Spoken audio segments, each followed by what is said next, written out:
Good evening, everyone. Welcome to the third budget session of the Surry County Board of Commissioners, April 22nd, 2025. First, we'll get kicked off tonight with the invocation and pledge. Commissioner Melissa Hyatt. Everyone, please stand. Let us pray.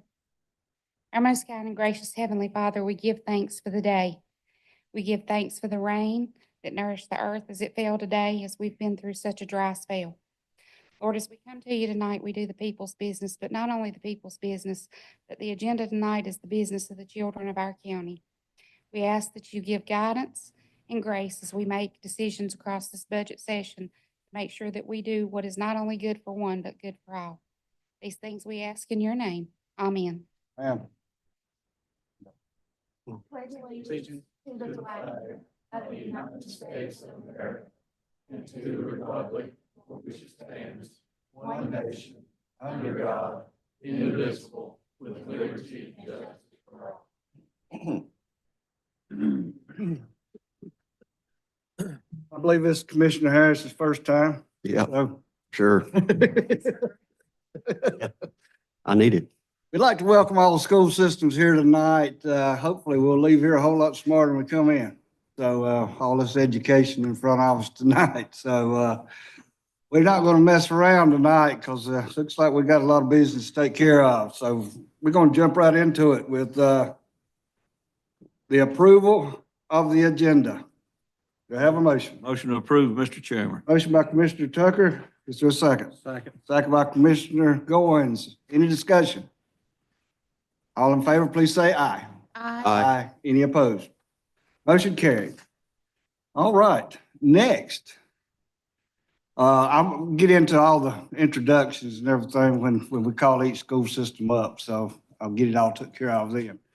But first up, we're gonna have Dr. David Shockley. And you can introduce your team and tell us what you got on your mind, sir. Welcome. Okay, thank you, Mr. Chairman. And I know my team tonight is familiar faces.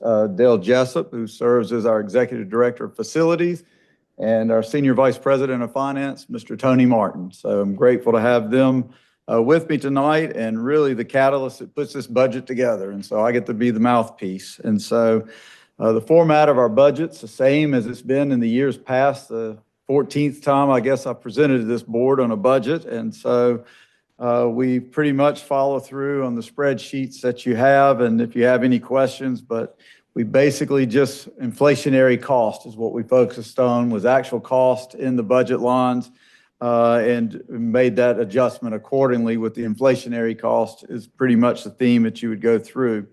I will point out on the salaries and contracts, that does include increases to the facilities to match what we were given in the state rates and those pay raises, plus we have 2 retirements that's going to be coming forth, which is going to involve long-term and employees in our police department force that are going to be retiring. And so we will have payouts, which is going to be a larger cost and expense on the salaries as we move forward in this year's budget increase. So that's pretty much the largest increase that you would see in bringing that forward. The rest of them are fixed cost. And if you look at that, insurance is going to be going up for us again this year with the inflationary cost. And out of that 56,000, that's predominantly where majority of that will exist, and that in the retirement for our employees and matching those type things. Any questions on that first page of the budget sheet? If we go on to the second page, still staying with it, when you look at the inflationary costs with equipment leases and repairs to the maintenance of facilities, we're going to ask for an increase of $15,000 there for, once again, it's inflationary cost based off of what we're seeing and what we're having to pay over in the past. And if you come down for capital outlay, we're going to stay with the same thing. And again, ask the commissioners if you would consider applying. Years ago, we had approached the board about putting $250,000 a year in a reserve for the community college that you hold. So at such time, if we ever came to this board for a capital request or those type things, we would already have that money put away and sort of a pay-as-you-go model versus coming to you when something broke or in that need. And so soliciting that request again to keep building that reserve, and like I said, that you hold and control on behalf of the community college. So if we do have that need and coming forward. And so when you look at the overall increase, it's around 167,000 that we're looking for in our basic budget increase. And so with that, I will stop and see if there's any questions on the basic allocation of the budget before I go into and ask for representing as chairman of the Surry Yakin Works Executive Committee for the request that we would have there for small adjustment. Again, it's for the payroll increases based off of salary adjustments for the Surry Yakin Works program of about $5,900 in that program. Okay. The last thing that we presented during the retreat is the remodeling of our T building project that we presented previously, which will come in about $3.381 million. That is would take us to around 11 to 12 million for that project that we have the 8 million set aside that came from the state STIF funds. And so we're asking for that to go up. As we discussed in that meeting, we were about 1.2 million short about 4 years ago. Then it went to 1.8 million, and now the estimated for construction inflationary cost being about that 3.38 million. This is the building that houses our early college and our science departments. And so it is in the worst shape and one of the second oldest building on the college campus. And what we're proposing to do is keep the shell, gut the building entirely from wall to wall, and redistribute the classrooms, make it more efficient in uses of space, as well as meeting the needs of the administration of the early college, high school, the counselors and those type things, which the building wasn't designed for, better classroom space and a total remodeling and re-equipping of our science labs. And at the end of the day, it'll be a 60-year-old building that looks brand new and will have brand new guts and everything. So very, very cheap infrastructure, and having a brand new building basically in an old shell and brick and mortar and those type things. And so, Mr. Chairman and members of the board, that includes Surry Community College request for this year. Are there any questions that I might answer or concerns? Any questions? So, Dr. Shockley, looks like last year you were at 3,188,000, and this year you're at 3,605,000. Is that correct? No, Yes. 3,000,000. Yeah, 3,605,000. Yeah, 3.438 to 3,605 in the total budget request. Is that where you're looking, Mr. Harris? Yes. Mhm. Yes. Okay.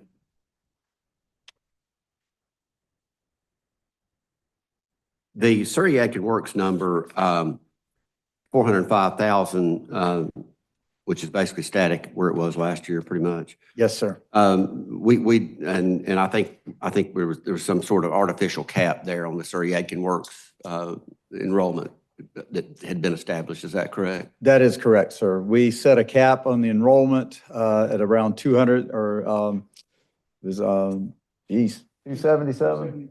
275. And so we did set that cap with the advisory board, and our concern is making sure that we do not diminish in quality of the program and our ability to support it, and also to be predictable for not only this board, but our partners and friends in Yakin County as well, so that it becomes predictable. We could probably double that, but I don't know that the quality would be what we want and expect, and our employers need it to be, as well as respectful of this board.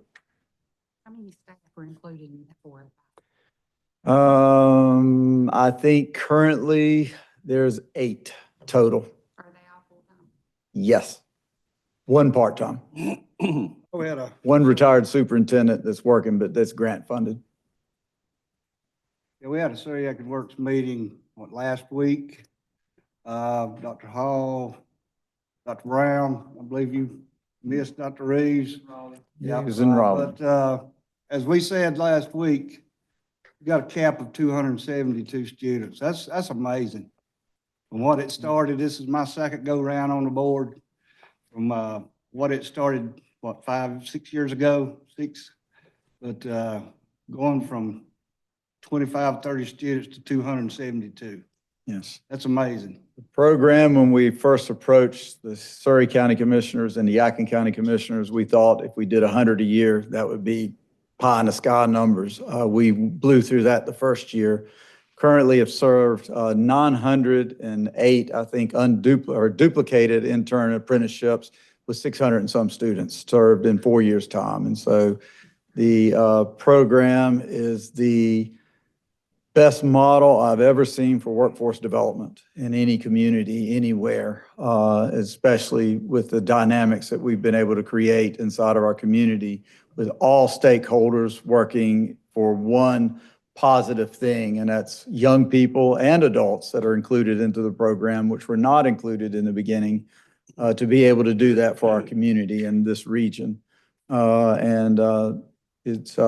Chairman, we've created a nationally respected model that has been duplicated across the nation, recognized across the nation, and recognized heavily inside of the state of North Carolina by the Department of Instruction for Public Schools and the community college system and both chambers of our General Assembly and the governor's office, without a doubt.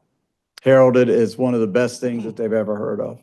Well, that's many, many students that probably wouldn't have never finished high school. There's no doubt about that. And the FLEET program that we just instituted and brought on board this past year is living proof of that. These are students that, without a doubt, were not on a trajectory to graduate high school. Now they're on a trajectory to graduate high school, reclaim credit to graduate high school, enrolled at the community college and taking workforce development classes and working. Improved the grades. We talked about some other day, that one kid. Yeah, the grades have improved to all kids are passing, and one kid had a 13 average, if my memory is correct on that data point, had a 13 in English, and the kids did pass their end of grade testing as well. And for the first time across the board, and looking at that. Absentee rates, one kid had missed almost 50-some days. Now we're down to less than, I think it's 14 days for the whole group on the average, for the entire group. And so absenteeism is gone.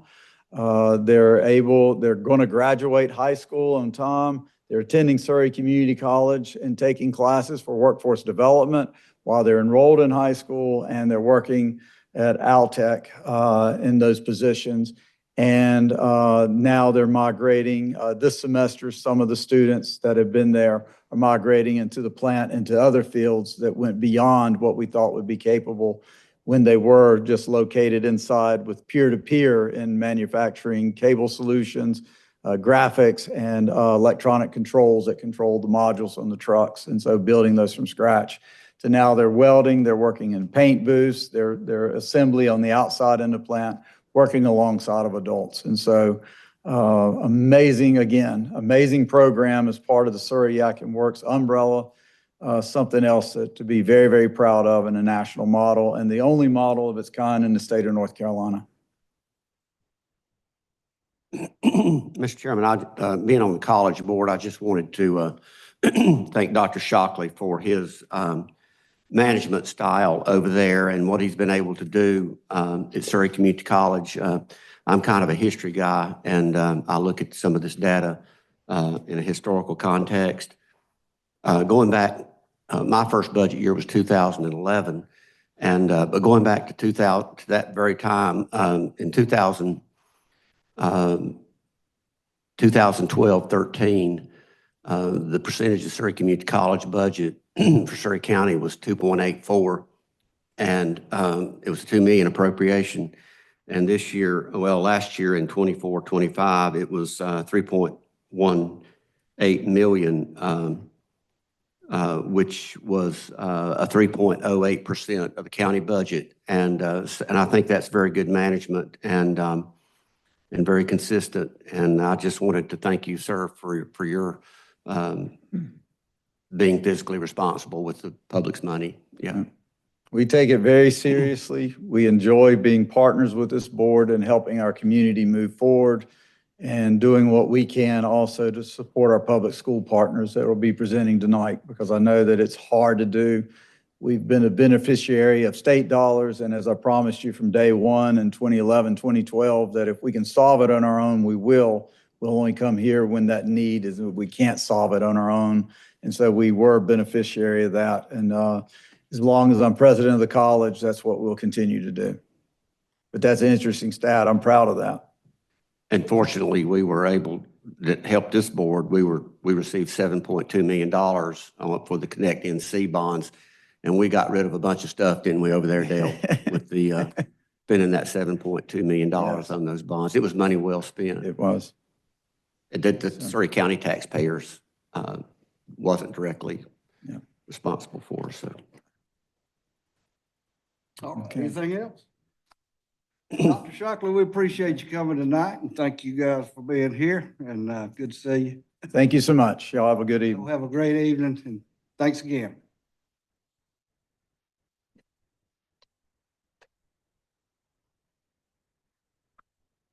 All right, Earl, you sitting over there with all your friends. Everybody's over here on the other side. You over there by yourself. Okay. I noticed y'all's having a good time over there, so. Okay. All right, Dr. Travis Reeves, Surry County School, and I want to get you to introduce everyone you have with you tonight. Yes, sir. I Well, don't first of miss all, anybody. thank you for having us tonight. Want to introduce, got TJ Bledsoe, board member, Raleigh Scales, Dale Badgett, Kent Whitaker, Mr. Hutchins, I think he may be on his way, Kevin Vi, Amy Harris, Robert Drawn, and Doug Dixon. So that's my team with me. Kevin's still hanging out. Kevin is still hanging out with a smile, Uh, with a smile. Right. He's got something to smile about, don't he? Yes, he does. Thank In you. case people don't know, Kevin's getting ready to retire. Yes. So, congratulations, buddy. Oh, it is? It ain't no more. All right. Thank you, commissioners, for having us tonight. And again, last year, we came to you with a request to put an SRO in every school, and I want to say thank you. What a great school year it's been, and I believe a big part of that are the school resource officers that we've been able to place in every single school.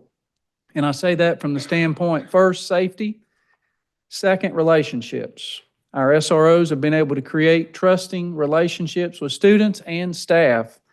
They've been very visible. And one thing that I've noted and our board members have noted at our DARE graduations, those SROs that have been able to go to DARE school are now teaching the DARE classes. And so they've kind of put their own twist on DARE in the graduation ceremonies with our students. And that's really been nice to see. And really, first and foremost, community. They are a part of the community, part of the school community. And I know that our principals value this one-on-one relationship they have with their school resource officer.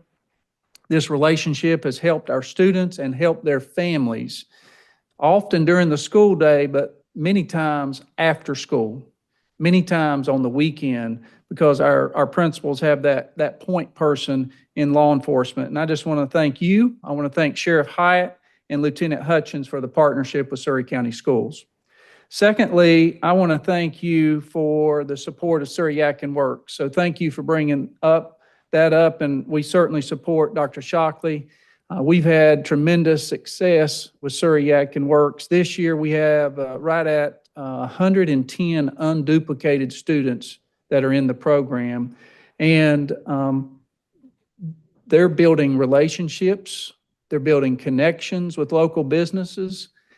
But I think as important as those two things are, they're building confidence in themselves, in who they are and what they want to do, and it gives them great purpose. And it helps us help students see the path and maybe see the end and see where they fit in this community, this economy, and I think that's real important. So thank you for your support of Surry Yadkin Works, and again, I want to thank you for the projects that you've helped us with throughout. So you have our budget request in front of you. Want to go through that?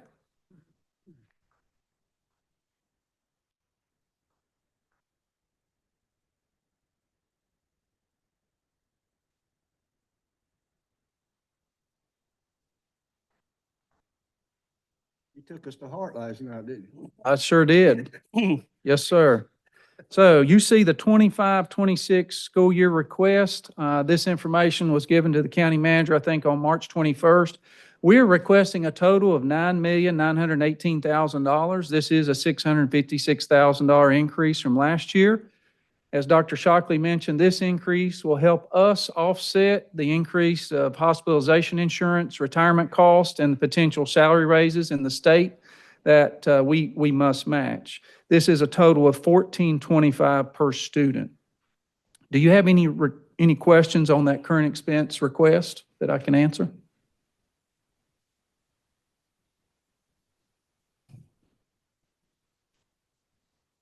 Again, with rising inflation, cost of doing business, the increase is necessary for us to maintain current services, educational staffing.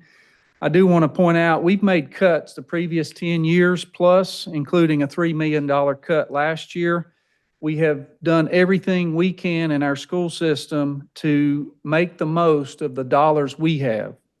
We take that responsibility extremely seriously. We have increased class sizes. We have reduced staffing in all areas to right-size our school district, and we are operating as lean as we ever have. And it's really difficult to identify future cuts without jeopardizing educational services. So I do want to point that out and let you know that our folks take their work very seriously. They love our students. We love our students, and we want to give them the best education possible.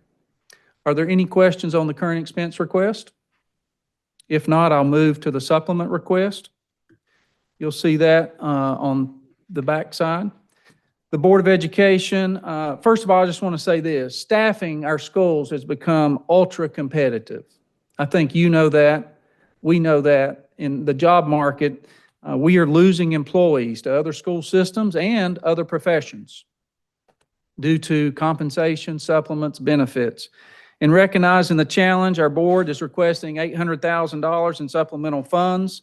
$500,000 of the $800,000 would be for just our teachers to increase teacher supplement pay in order to be more competitive with other districts. $300,000 would be used for a retention bonus for hard-to-fill positions, a supplement bonus to our pre-K teachers that is not covered by the state, and a supplement bonus to our classified staff. So the board is requesting that additional $800,000 in supplemental funds to, again, make us competitive with others, neighboring districts and other neighboring industries. Any questions? If not, I'll move to the second special request, Phase 1 construction at Surry Central High School and East Surry High School. As we noted in the budget retreat, thank you for having us that day. The Surry County Board is requesting $35 million in special capital request to address the failing buildings at our high schools, namely East Surry and Surry Central. As you know, we have had a long-range capital plan done by Bill Powell, and we are proposing to begin Phase 1 construction at Surry Central High School on the cafeteria and kitchen.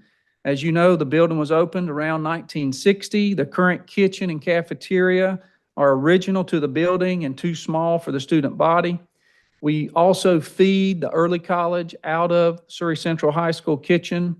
We currently at Surry Central, if you go there during lunch, you'll see students on a regular basis eating in the hallways, eating outside.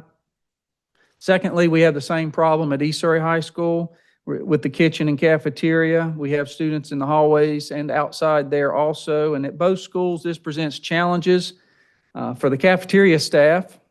It also presents challenges for the school administration when it's cold and rainy. And our custodians and cafeteria staff have space constraints, freezer issues, storage issues, and cleanliness issues with the current structures. So therefore, we would like to begin Phase 1 construction on our 3 high schools, or on those 2 particular projects. Any questions? The third request is an alternative education program, and if you'll notice in the money line, I put TBD. So I want to explain that a little bit further.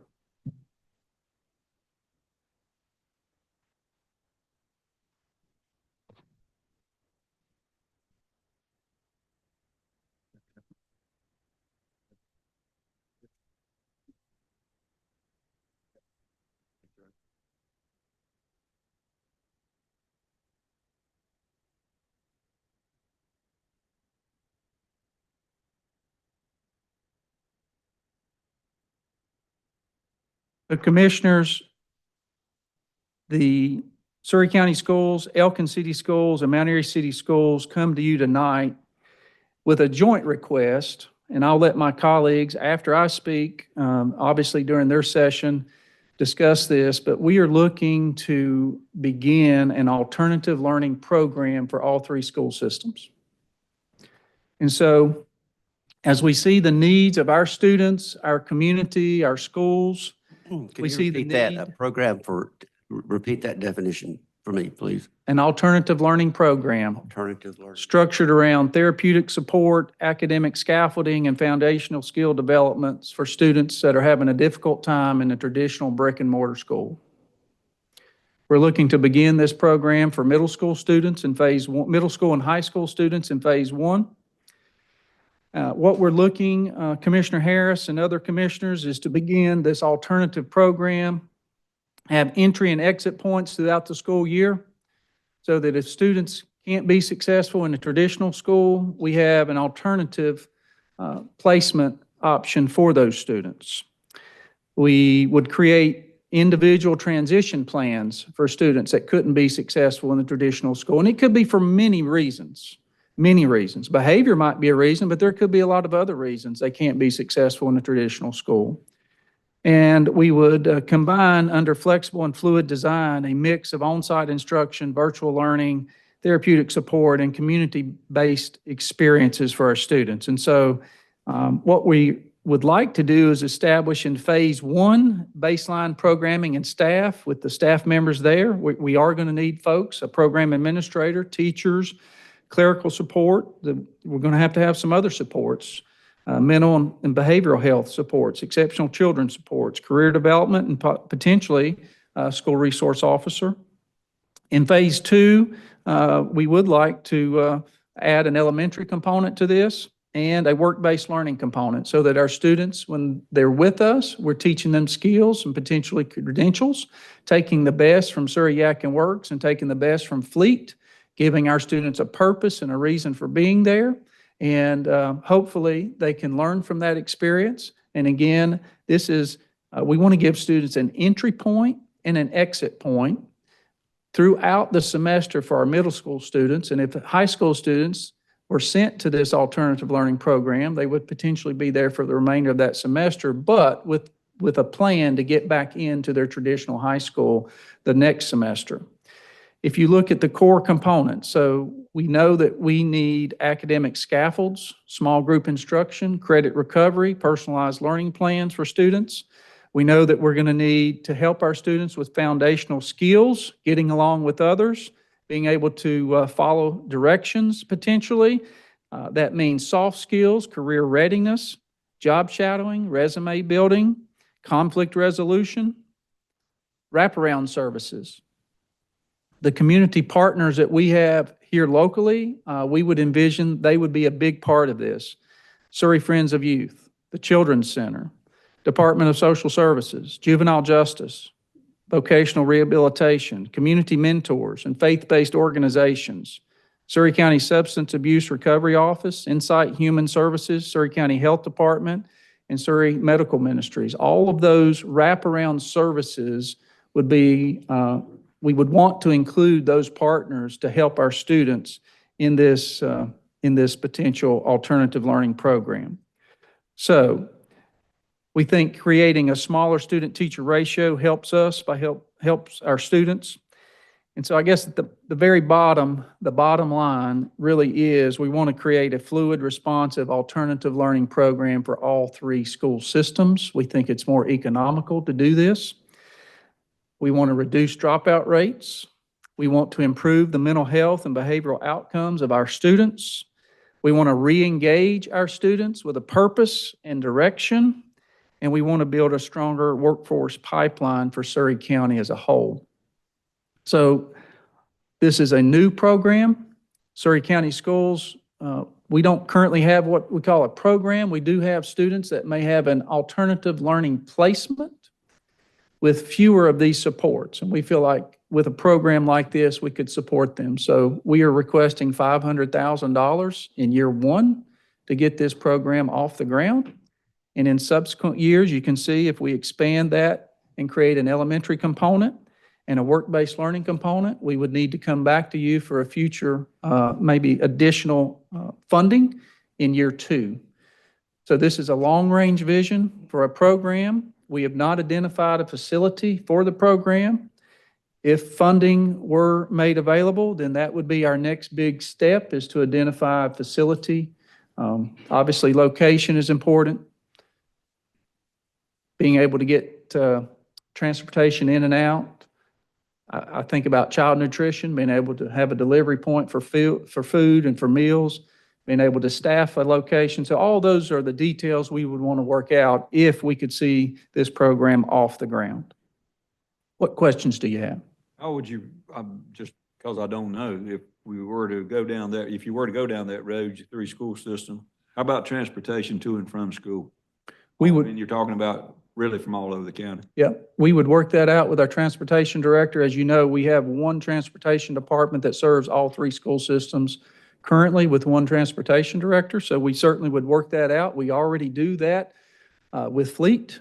We have students that do need transportation. Most of those students can drive, but we have worked out shuttle buses in the past, and we also work out shuttle buses for the early college students that do come from Mount Airy City and Elkin City if they don't have transportation. So there is a skeleton program or service that's really worked out. We would have to create some probably special stops and some special shuttle stops if we were able to get this program off the ground. One more question whilst I'm speaking. Are there other models around other school systems in the state of North Carolina that do such a thing? Yes, sir. Could you give me an example of? Iredell Statesville has a really good program. Henderson County Schools has a program that we've looked at. Pitt County Schools has a program that we've looked at. We've engaged, I asked Jill Reinhardt to help me by looking at some of the systems around the state that have what I call model programs. She contacted DPI and talked to them. They gave us 5. Henderson County, I named, I think 3 of the 5. I can't remember the other 2 off the top of my head. The piece I really like about Iredell is they've created a work-based learning component to the program. And that's obviously in phase 2. I think that would be a really important component if we could do the same. There's also some grants that are potentially available, but you got to have a program to get that kind of started. So that's something in phase 2, 3, we would certainly be seeking outside resources to help get this program off the ground. I wouldn't be here tonight asking for this if it wasn't a need. And I guess I'm sure you have researched with, has any of them been providing this type of service in any of the other examples you gave that has impressive results? I would share those results. I don't have those results with me, but I think because the Department of Public Instruction held those 5 programs up, they do have impressive results. And again, I go back to the examples of Iredell Statesville and Henderson County who have included that work-based learning component. I think what we see as educators, traditional brick and mortar is right for most of our students.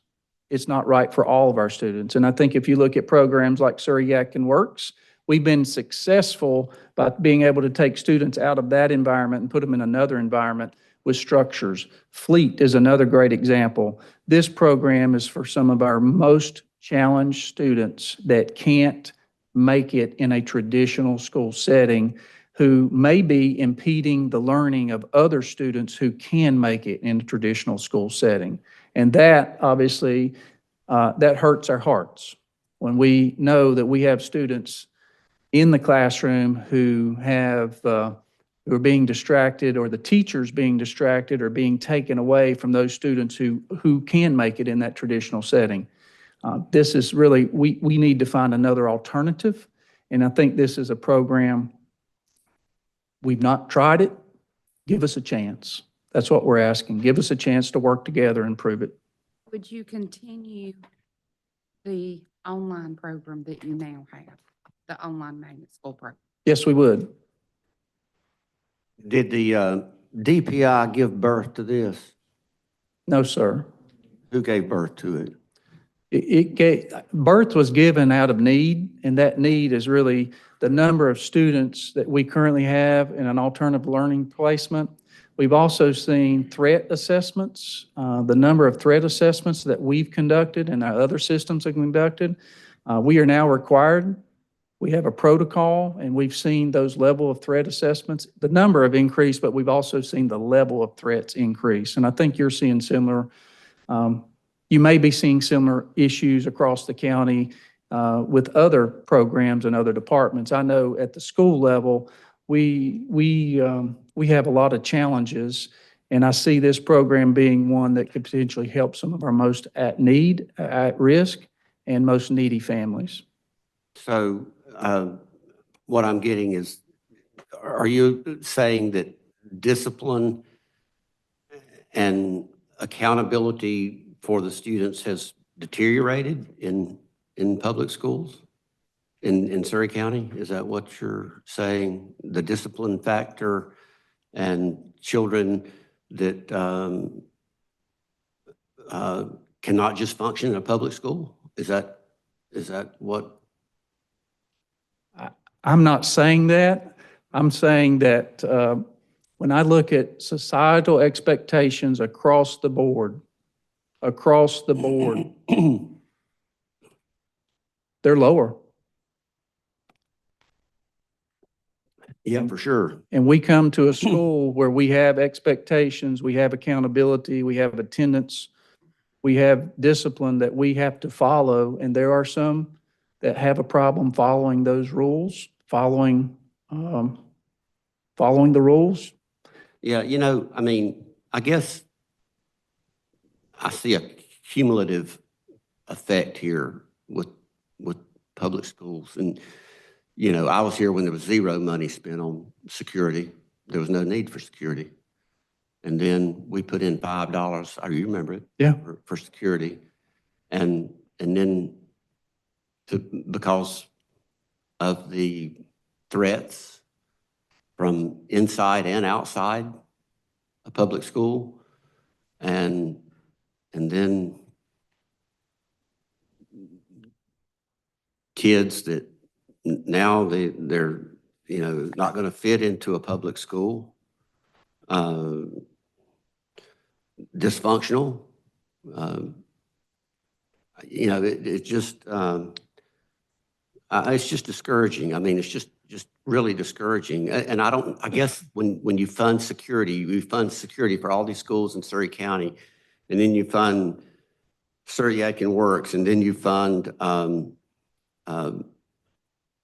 all of these other things, and then you fund this. And, I just don't know, it's concerning from a societal perspective and a financial perspective for the Surry County taxpayers. And yes, I think you're correct. Things have deteriorated. And I just, has discipline deteriorated in your school?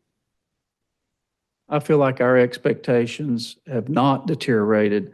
I feel like our students have challenges and our families have challenges. I understand that. They had them back Every in the day. 60s when I was in school. Yeah. I also think there's more awareness. When I was in school, there were no threat assessments. Mhm. There was no social media. There weren't tip lines to submit this or this or this. There's a lot more awareness of the issues that we're dealing with, and we are dealing with them. And our teachers come to work every day working hard to try to help our students learn reading, writing, science, social studies. But our students have a lot more issues, and if we can't take care of some of those basic needs, then learning becomes secondary, not primary. We're trying to put learning back in a primary state. Not that it's not already there, but we have to ensure that our schools are safe and that discipline is a top priority for our schools, and it is, but this program will help us. We don't have the funding to supplement this program currently. Other school systems have alternative schools, Yadkin County, Stokes. There was one in Surrey, There was one in Surrey 20-plus years ago. Foothills. Yep. Foothills School, yeah. But we currently, Social media, kids, their iPads and their parents And I believe Commissioner Goins said it last night. They get in the car, you hand them an iPad or the game.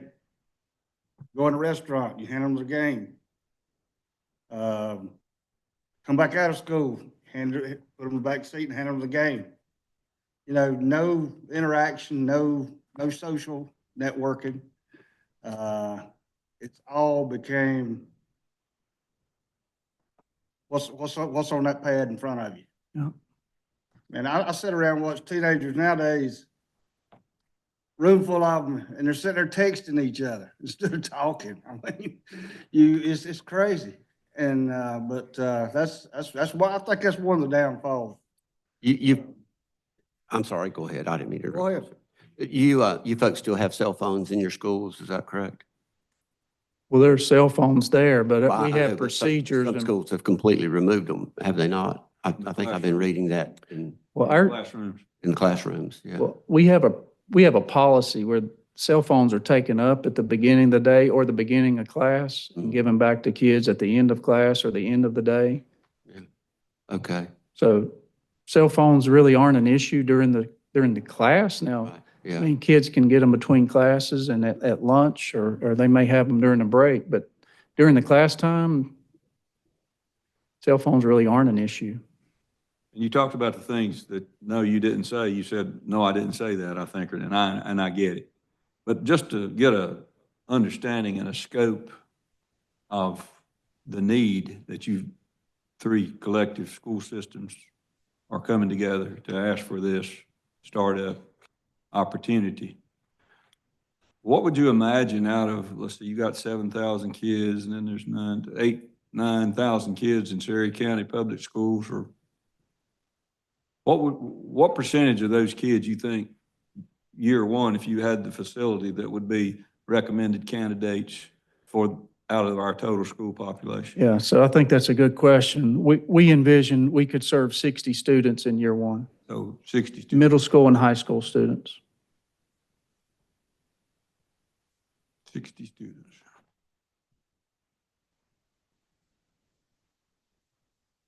Okay, thank you.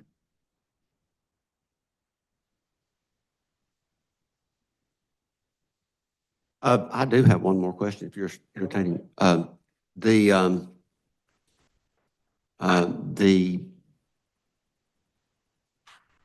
Department of Education sent out Title IX, I think, document under Executive Order 14190 based on Students for Fair Admission versus Harvard. I think that document was due back from public schools on the 24th. Has your board passed that yet? Yes, sir. Okay, all right. Good, thank you. That's all I have, Mr. Chairman. Thank you very much. Thank you. Appreciate all y'all coming out tonight.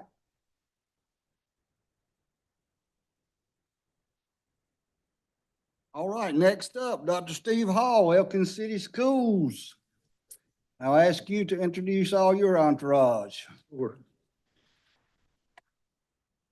Yes, sir. Tonight, we have a big Elkin following this evening. All right, I saw that. Got board members here, Earl Blackburn, Jennifer Klein Hexel, Jill Belia, and I also have Amanda Burton, who is principal at the high school, Julie Severs, my administrative assistant, Dana Carpenter, who is our CTE director, My cousin. Allison Moxley White, who is our HR director, and Rachel Creasy, our CFO, is back there in the back as well.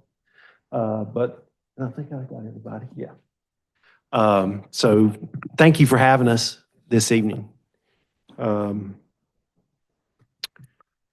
We appreciate your support of Elkin City Schools. We're into my 18th month on the job. It's going well. It's going well. It's good to be back home, I can tell you that. Good to be back in Surry County.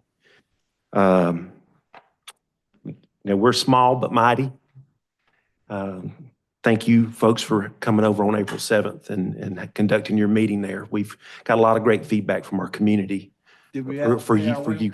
No, sir. No, sir. You're always welcome. Long night. You're always welcome, but we've got a lot of great feedback from our community for you folks coming over and doing that. We appreciate that. Appreciate the invite. Yes, sir.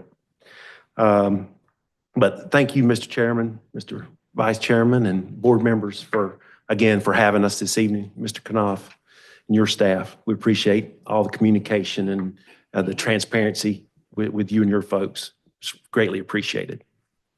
I also want to say special thanks to Peter and Nathan with Surry on the Go.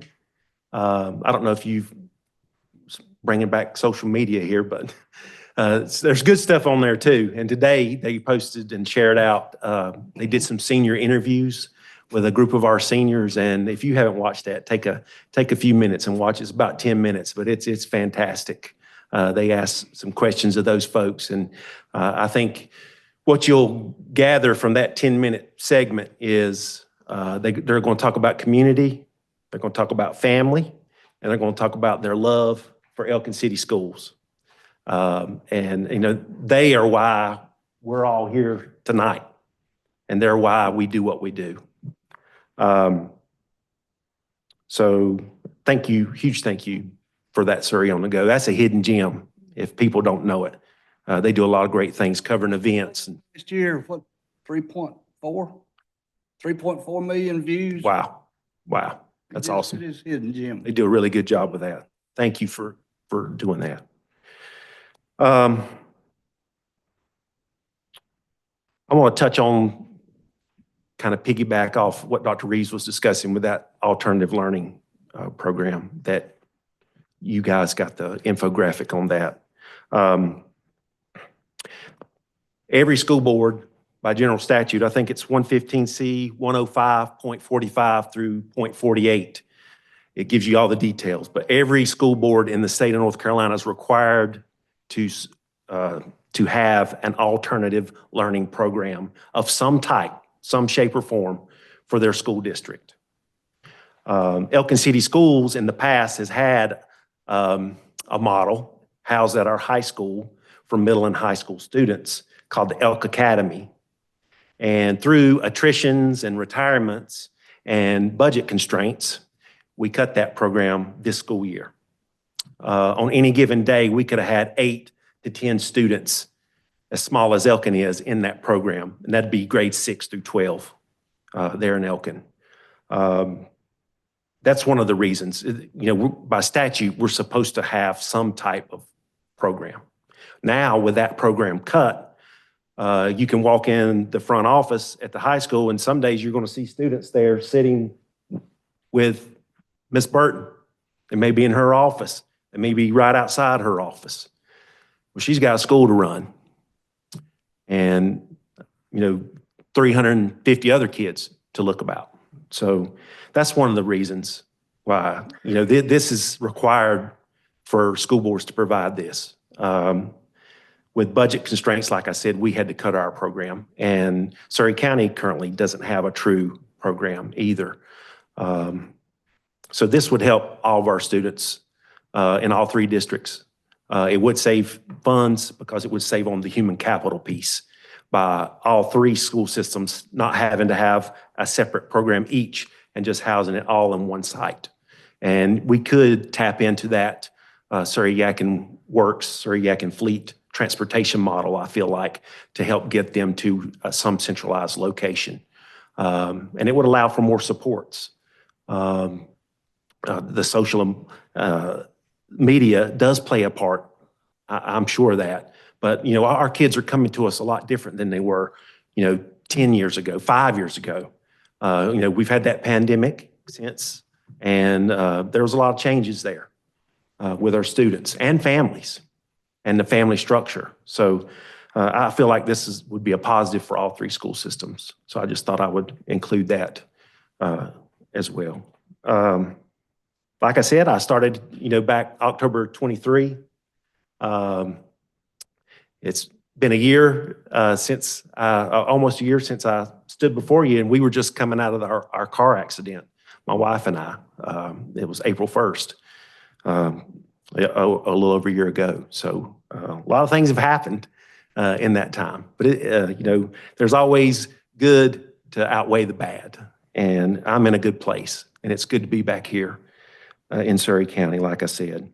When I got there, I'm just being transparent like I was last year when I was here. I told you I was just a common man, common background, but I have a lot of common sense. And I stepped into this role and found out our fund balance, again, transparent, was at $117,000.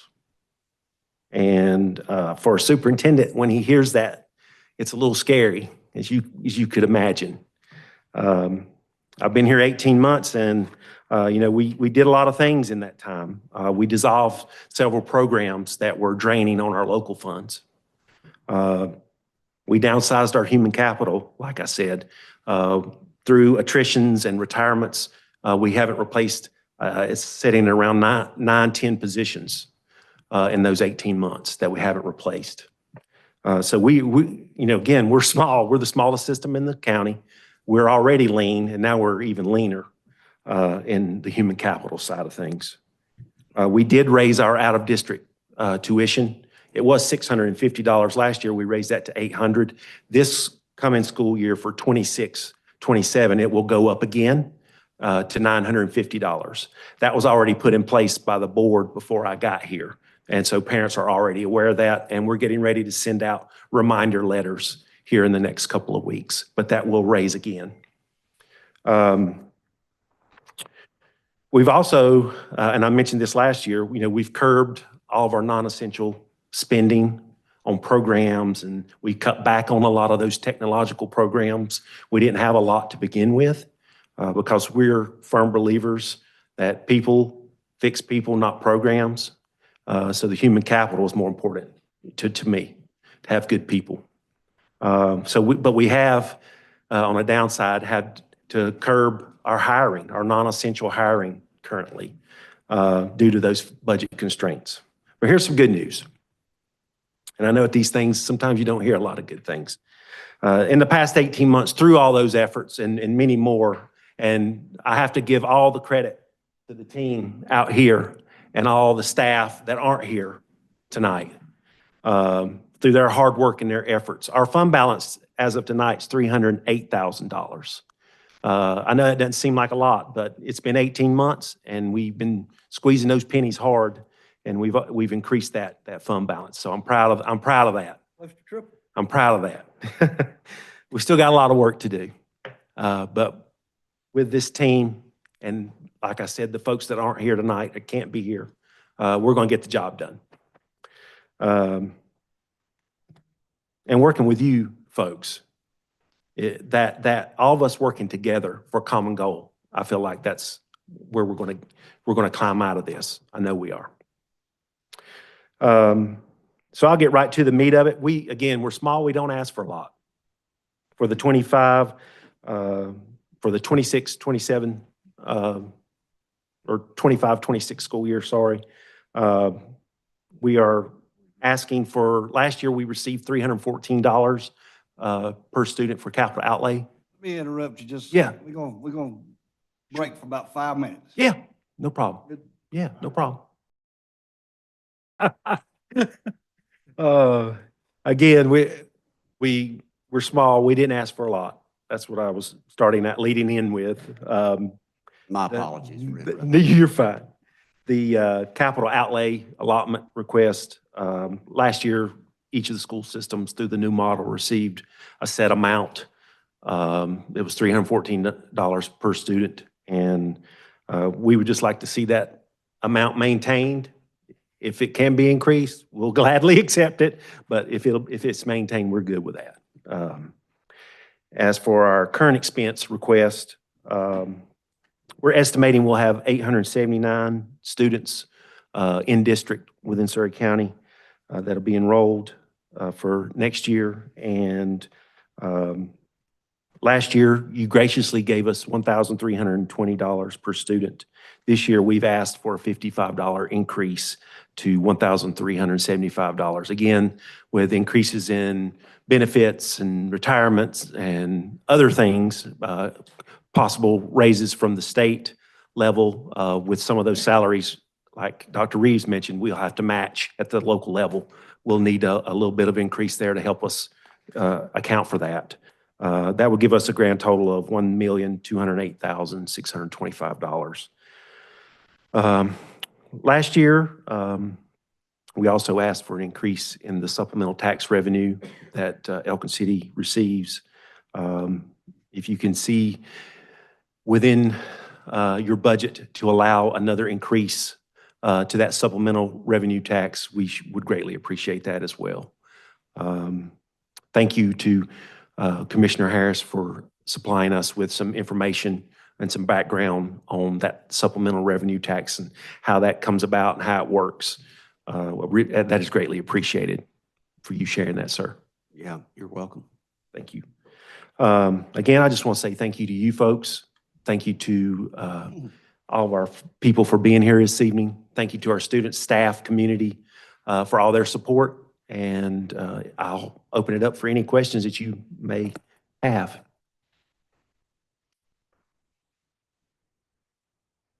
So yes, I wanted to give you folks that information. A lot of it's historical that we have here at the county going back to the late 80s on school capital projects and how money's been allocated and a lot of historical tax data.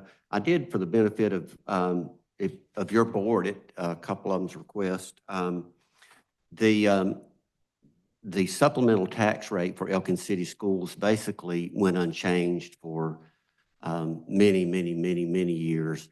And in 2016-17, Meyer Cox requested a 2-cent increase. And it was explained to me to make up for the 2 cents that we had taken from Elkin City Schools. Well, there had never been anything taken from Elkin City Schools as far as supplemental tax since I'd been a commissioner starting in 2010. So, but we told her, you know what, if you want to have a public hearing, go ahead and have your public hearing and have a public hearing and get folks there and get their opinion on it. So Commissioner Tucker and I went. And of course, there was a lot of, high-income professionals there that were begging for a tax increase. That's usually the way those things work. You can't tax them enough, and they love it. But majority of the folks in Surry County don't. At the end of the day, the board gave Elkin City Schools at that time a 1-cent tax increase. And at that public hearing, it was discovered that the 2 cents that was allegedly taken was due to a reevaluation between the years of 1998 and 2002. Some people's memory were quite lengthy that could remember way back. So, and Gary York was there, and he was one of the commissioners at the time. So, anyway, we gave Elkin the 1 cent, and actually, I think that didn't go over too well. In retrospect, honestly, we probably shouldn't have done the 1 cent increase, but then there wasn't any more change up until reevaluation in 2020-21. So at that time, it went from 13.2 cents to 12.6 cents. And that was just hunting the revenue neutral number to give you folks the same amount of money. And then I think due to some dysfunction between the board and the special school and what the tuition rate charged for out-of-county students, we cut the tax rate 1 penny. We took the penny back. So there for 1 year, actually, and then in last year, we put it back to 12.6 cents. Just so you're back basically wherever you were, and the documents that I gave you in that handout there will show historically that that you folks have had increases every single year. And you're up to about 1.1, little over 1.1 million. Well, that was for 2024. And they're in the folder there. Let's see, 1,111,000 at a 12.6 cent rate for 2024, 2025. So, and then there is some ADM numbers in there as well. And to give you some historical numbers on that, I thought it'd be handy. And also the Elkin budget message from 2011, 2012, which was really interesting reading if you want to go back and look at some of that stuff. But anyway, and also I wanted to ask if you folks did, have you done the Title VI document with, for the DOE? Pardon me? Department of Ed. Yeah. Yes, we signed and certified and sent that in to the state, yes. I It was- was already in policy, and we spoke with our attorney, and she said we were good to go. So Okay, we good. signed and sent it in, yes, sir. Because I think the Supreme Court has found that most of those programs, most of that DEI and colleges and universities and public school systems was highly discriminatory, and quite frankly, in my opinion, racist. And so I'm glad to see that going away. I hope it never comes back because I think it's divided our country and our schools. And I think it's done great harm to public education. And so, and I think there'll be some things coming down the pike from the Supreme Court to further define some of these things regarding transgender people in women's sports, transgender men in female sports. And I think it's, women deserve to have the sports to themselves. And I think, and I hope that our schools reflect that here in Surry County. So thank you, Mr. Chairman. Yes, sir. Thank you. Anyone else? Wait a minute, I do have some more questions. I noticed this is on your finance officer, Rachel Creasy, does such an outstanding job, and I wanted to compliment her. I noticed last year that you had 890 in-district children, and I think you're showing on your request here your ADM at 879. So it looks like you're down in district by 9 people. So your request, yes, so you're down. Yeah, that's in the in-district students. Right. And we're down overall as well. I think probably several factors, but probably raising that tuition last year played a role in that as well. Last year you had 322 out-of-county children. And I think I made the comments at the time, and this is a great concern of mine. And I know to public educators, you know, warm bodies in the seats equals money. And that's what drives the train. I understand all that. But I understand also that overcrowded schools, and I know you folks have had some, and you know, our charge here is basically brick and mortar and your capital needs, which I think we've always done a phenomenal job. At Elkin City Schools, they've always received more than their fair share, and I want to publicly state that when we did the $30 million LET for Surry County, if you do the ADM numbers, Elkin was supposed to get $3 million. Guess what? They got $11.5 million. So Surry County Board of Commissioners has been very good to Elkin City Schools. And I've heard some, you know, I watched your presentation, quite frankly. I watched your meetings with the gentleman that did the pro bono work for you on the addition at the Elkin Elementary School. And now I understand that you're going to move the sixth grade to over there. I've heard a few negative comments. Of course, I try not to associate around town too much. I get enough, pushback on this, that, and the other, but that's part of the job, and I don't mind it too bad. So I guess, what are your plans there at the elementary school? I mean, because that is our charge, and I know that the Governor Stein has requested a school bond, and I thought those numbers were way out of whack, quite honestly. If you look at the ADM numbers for Surry County, and what Surry County was getting and what Elkin and Mount Airy was getting, those numbers were quite frankly way out of whack, in my opinion. And if the governor was here tonight, I'd tell him that. But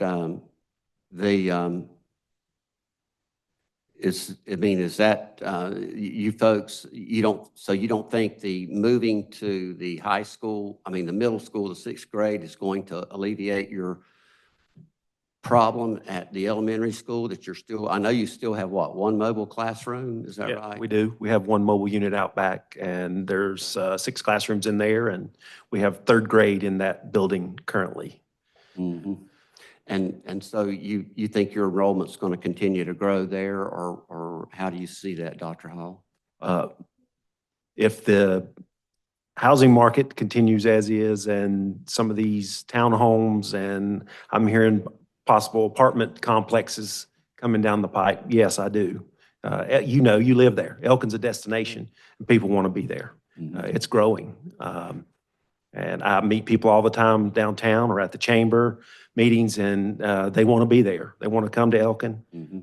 So I see it growing, continuing to grow.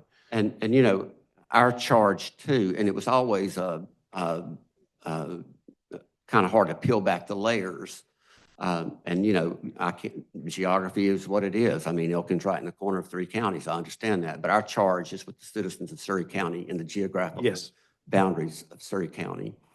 And, when I see, several hundred students that are out of county going to Elkin City schools, and I understand that somewhat, and then I see the overcrowding, and I see you folks talk about the overcrowding at Elkin Elementary School. That gives me great cause for concern, because in my view, it's patently discriminatory against the children whose parents are tax-paying citizens of Surry County. Those children go to an elementary school that is overcrowded because of children from another county. And those children from another county don't bring the brick and mortar dollars with them. You folks don't get anything for those children. You don't get the per pupil allowance. Surry County citizens are paying it lock, stock, and barrel. So when I see someone say the word overcrowding, as someone who has grandchildren that are getting ready to probably start Elkin City schools, perhaps, it is cause for concern, because no one wants to send their kids to an overcrowded school. And I told Dr. Brenniger last year that everybody used to go eat with their children. That you talk about societal problems and all of these things in schools. Well, guess what? I used to go once a week to eat lunch with my children, and at Elkin Elementary School, and I loved every time I went. And I've been told I can't do that when my kids start there. That I can't do it. And Dr. Well, this year, I told you last year I was going to fix that, and we did. Well, I'm glad you fixed it. Yeah, we had 280 parents and grandparents at Thanksgiving, and there's weekly now, folks. We've got special tables. They want to come in and eat with their child, and we make it happen. So, Well, good. yeah, that's taken care of. Yes, sir. Well, mine are not there yet, thank God. But anyway, but the brick and mortar component of this and the tax component for citizens of Surry County is a cause for concern. And I understand, and I hope you keep raising that tuition up. And because it is the only fair thing to do. And that still doesn't alleviate the problem entirely, because those children don't bring brick and mortar capital monies with them. That $314, They don't cut you a check for $314, and the Wilkes County Commissioner's not going to cut that either. I promise you that. So, and I understand the financial situation that you folks have, and I'm glad you got rid of those crazy initiatives that were there, sucking money out, and quite frankly, were pretty much worthless. And so I congratulate your board, and I think they've made great progress. And but I wanted to say those things, and I wanted to say them in public. Sure. Thank you, sir. Thank you. Dr. Howell? Yes, ma'am. How many students do you have at the elementary school? It's around 672, I believe. Yes, ma'am. And do you know how many staff members you have at central office? Central office? 17, and that's including 2 maintenance because they're stationed there. Their maintenance department's upstairs. We have 17. That's everybody. Yes, ma'am. Anyone else? Dr. Hall, we appreciate you coming. Yes, sir. tonight and bringing everyone with you. Thank you. Appreciate being here. Go Thank you. Buccaneers. Yeah. Thank you. Sir, y'all have a good night. Larry, it's good to see you here tonight, brother. Mhm. Thank you for coming over on Yeah, tonight. Larry Wagner's here, former board member of Elkin City Schools. So glad to have you, Larry. My former 7th grade teacher There you and go. Out of the war completely out, he said. former rabbit hunter. He's still rabbit hunting. All right, next up, we were supposedly have Surry wore his paddle out. Dr. Philip Brown, but I believe he's got a family event going on, and prayers are with him and his family. And I believe we're going to have Dr. Olivia Sykes and her entourage. You can introduce everyone now. Good evening. Welcome. Good evening. So I'll start by introducing who I have with us today. I have our Chief Financial Officer, Andy Mahaffey, Dr. Crystal Tyndall, Academic Support, Emily Hardy, she's in charge of our facilities, maintenance, safety, everything like that, operations. 2 board members, Mr. Ben Cook, I thought just walked in. Where is he? Oh, there he is. And Randy Moore in the back. You want to stand up here with me, Andy, or you just want to? So Dr. Brown is with his father, who has undergone quite an extensive medical procedure today. So he is with his family, and I appreciate the opportunity to stand in for him and represent Mount Airy City Schools for you tonight. You have an update? Yes, it was 9 hours of surgery, and he is in recovery as of just like an hour ago, and they don't expect him to wake up until tomorrow morning. So continued prayers for his family. I know it's late. We're last on your agenda, so I just will go ahead and get started. I will start with our school funding request form with our current expense rate. Our projected ADM for the 25-26 school year is 1,723 students. We are requesting a current expense rate of $1,335 per student. This is based on our Board of Education's vote to, our current supplemental tax is 10.6%, as you know that.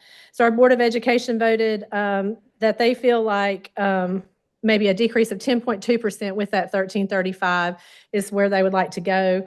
If possible, they do realize it's a balancing act. So if the supplemental tax, if you guys decide to decrease that, then of course we would need an increase in our current expense. With this request, we will still have to contribute about $100,000 out of our local fund to balance our budget. For capital outlay, once again, our ADM, 1,723 students, we're requesting $340 per student. We do have a charter expense as a pass-through fund. We are proud that over a 5-year trend, our charter school enrollment has decreased from 200 to 110 students. So we're working hard on that. But with that enrollment, we are going to need $146,160 for the charter school expense.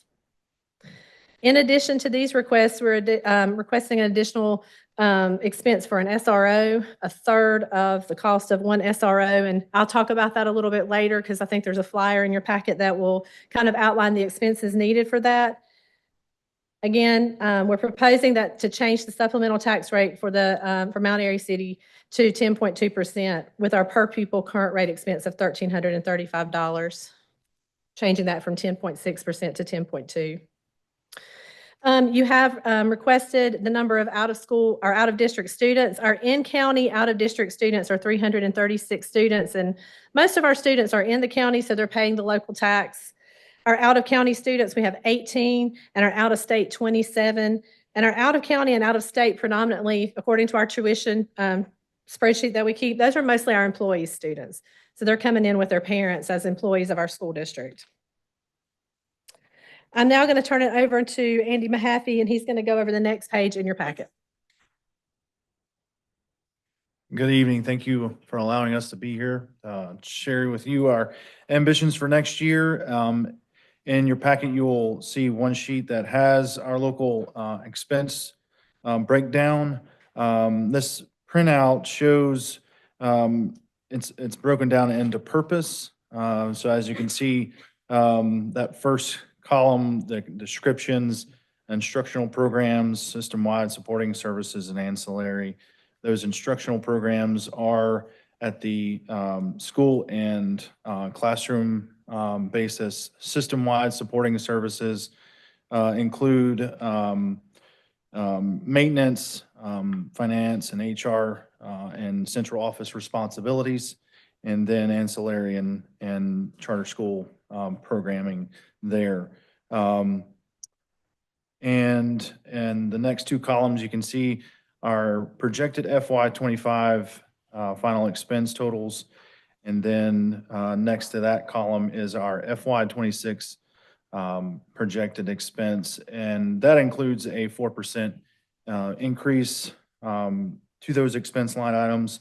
And this includes projections from the State General Assembly, and which is matching insurance rates, matching rates, and retirement. And then also utility increases as we project will go higher. And I think that's all I have. I'll turn it back over to Dr. Sykes.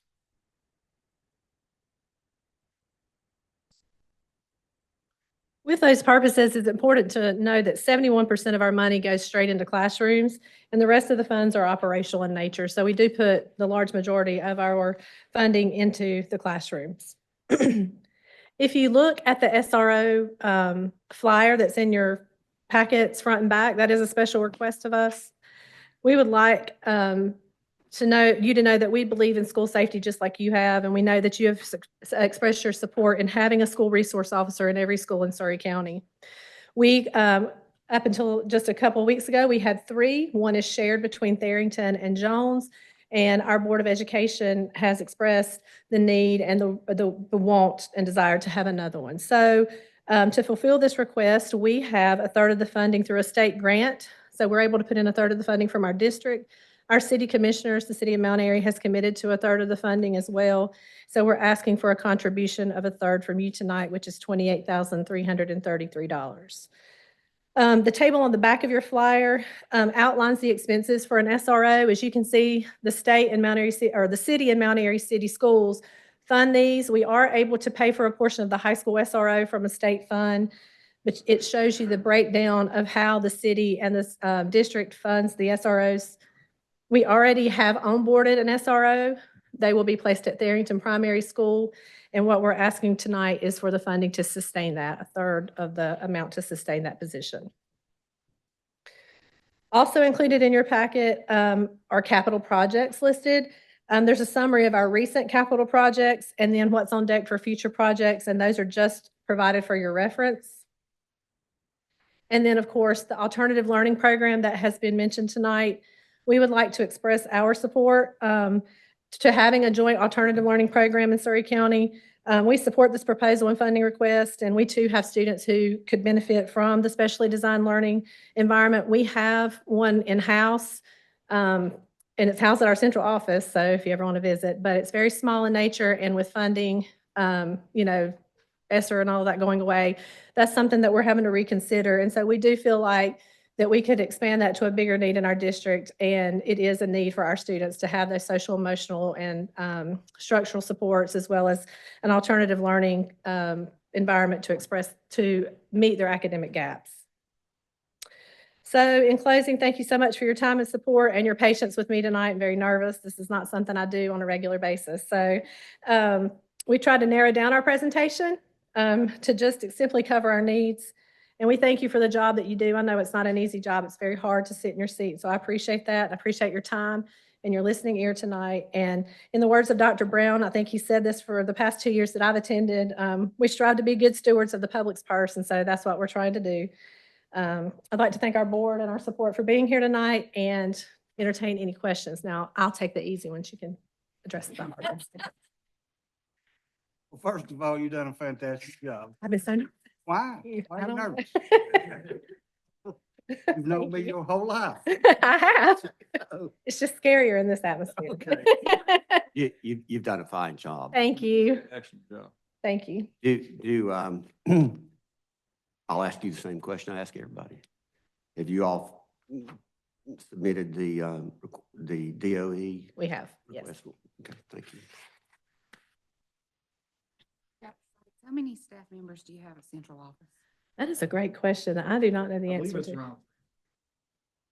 Does that include maintenance and, okay. You folks having Peace Fest this year? Do we have what? You folks having Peace Fest this year?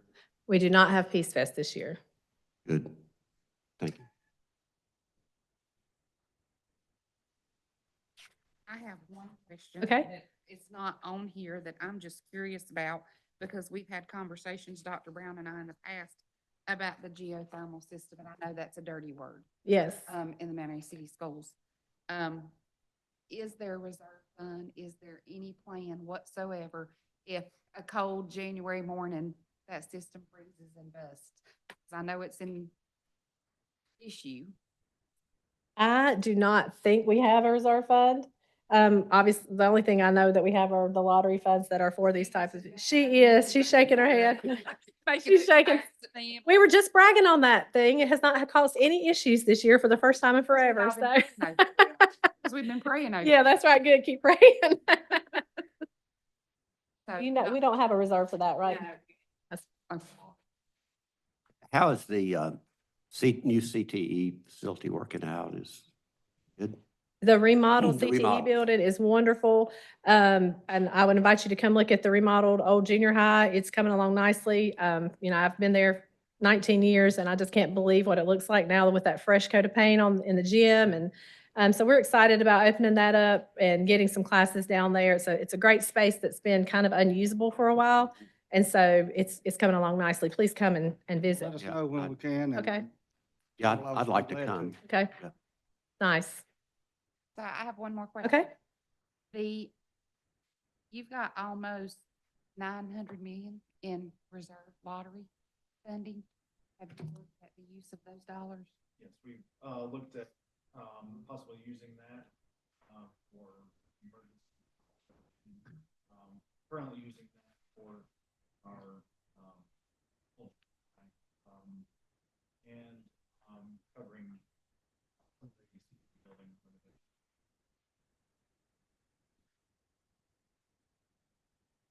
You know, overall, your school system, I mean, I was looking at your capital request. Your school system's in pretty decent shape, isn't it? Mm-hmm. I mean, it really is. Y'all have done a great job over there. Yeah.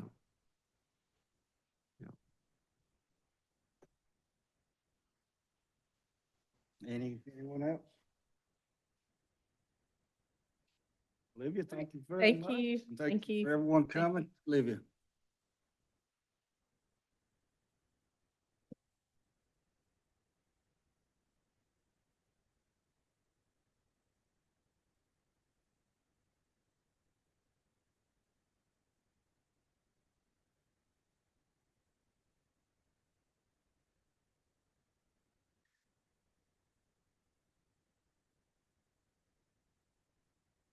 All right. It says other items. Mr. Knopf? First item is a follow-up from last night's meeting. You all requested a resolution in opposition to House Bill 765. That's been drafted. If you want to take a few moments to look over it and consider any action. Howard Jones and I worked on that, or worked on this resolution earlier today.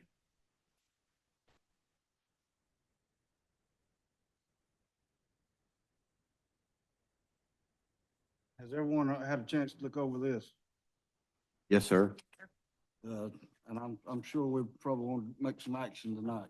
So, do I have a motion? Make a motion that we approve the resolution raising concerns regarding House Bill 765, and that, if for folks in the audience, that deals with zoning.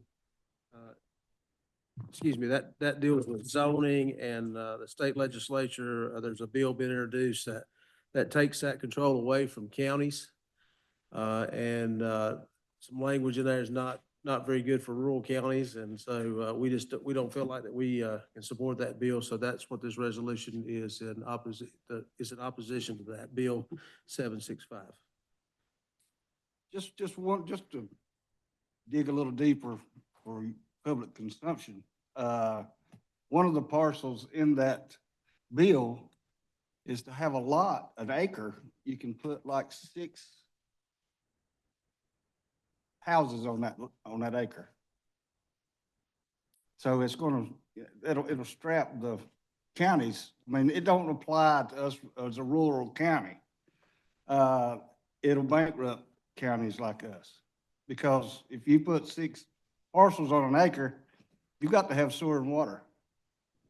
And it's just a little insight for you to know why we're totally against this bill, and it would be a big mess if it got passed.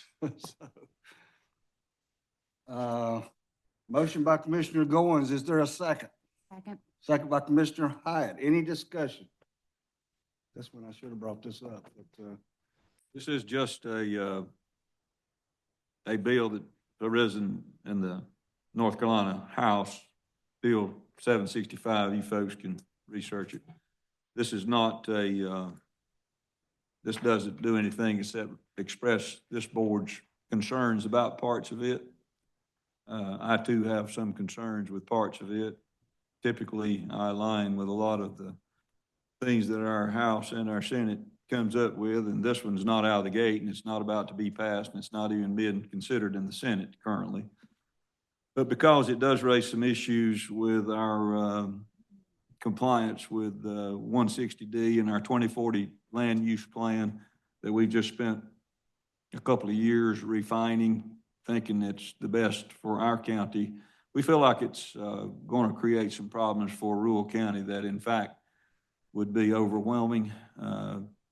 Some of them's already mentioned, and I agree that the density of houses on small rural acreage would beg the question for how you're going to get clean water there and how you're going to dispose of waste there, with a host of many other questions. And in fact, it kind of removes, and for the most part, we'd be glad to be rid of it if we agreed with it, but it would remove the local responsibility and jurisdiction away from zoning pretty much. And we feel like, as much as we hate that part of our job sometimes, that is one of the most important things we do, and that is we try to look down the road and offset things that will cause Surry County not to be such a great place to live in anymore. We like to protect our rural environment and our rural county makeups with our municipalities in it already existing that has special provisions, and there are many other parts that already allow micro housing and developments, but this would just pretty much, as we understand it, open up any rural county acreage to be under this bill would allow it to be pretty much without any local ordinance and for the most part, I don't like ordinances. We exist not to create them, but we kind of exist to keep things lined up so we don't have to have so many ordinances and rules and laws. But I don't think this is a good bill, and I don't think it would fit well with Surry County. And I too am in support of this resolution, just simply bringing to the attention of the North Carolina House of Representatives, hey, we're looking at this and it doesn't fit in Surry County and we don't like it. So with that, I'm in support of sending the resolution, Mr. Chairman. all right, any more discussion? All in favor, please say aye. Aye. Any opposed? Motion carried. There's an optional work session scheduled for April 29th. I don't think we've ever held it since I've been manager, but if you all do not want to hold it, you'll need to take action. I make a motion that we not hold a budget session on April 29th. Motion by Commissioner Goins, is there a second? What was that session scheduled for? It's a fourth session. It's always on the calendar if needed. Well, we hadn't quite got that far yet, have we? Wait a minute, we got a motion on the floor. Is there a second? I'll second that. Any discussion? Now, You all, the board, at least in my tenure, has never held that work session. It's, I think, scheduled as an overflow if needed. There is another work session following it, which comes after the public hearing in the first week of June.